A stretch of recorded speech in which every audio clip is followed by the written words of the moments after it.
अस्सलामुअलैकुम पाकिस्तान, कैसे हैं आप सब। तो आज हम लोग आउटिंग के लिए बाहर निकले थे। हम गांव की तरफ जा रहे थे और हमें बहुत अच्छा महसूस हुआ।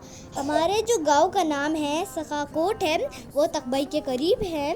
ये बहुत अच्छा गांव है और ये बहुत ही प्यारा गांव है। यहाँ पे बहुत ज़्यादा फील्ड्स हैं, बहुत ज़्यादा खेत है, बहुत ग्रीनरी है। तो हमें बहुत अच्छा लगा ये हमारा गांव। तो ये गांव के green green fields, green green घास। और मुझे आज समझ आया, मुझे पता लगा कि क्यों ये गांव के लोग इतने सेहतमंद और तंदुरुस्त रहते हैं।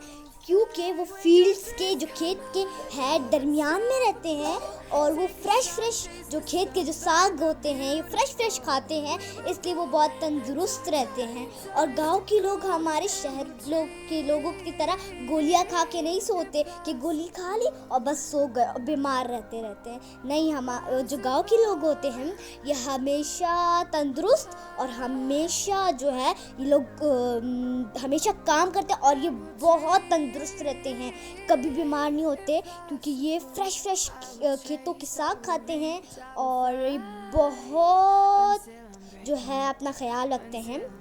तो हम जब वहाँ पे गांव में पहुँच गए तो शाम को हम लोग फिर निकले। हम गए खेतों में, फील्ड्स, और वहाँ के वाह लाजवाब साग। हम लोगों ने वो साग निकाले, उसके रूट्स भी देखे। हम लोगों ने साग निकाले और हम लोग फिर घर ले गए, धोए हम लोगों ने। मुझे बहुत शौक था साग को फील्ड से निकालने का, तो मैंने भी किया। और फिर हम लोग घर लेकर गए, उसको अच्छे से वॉश किया और हम लोगों ने साग बनाया।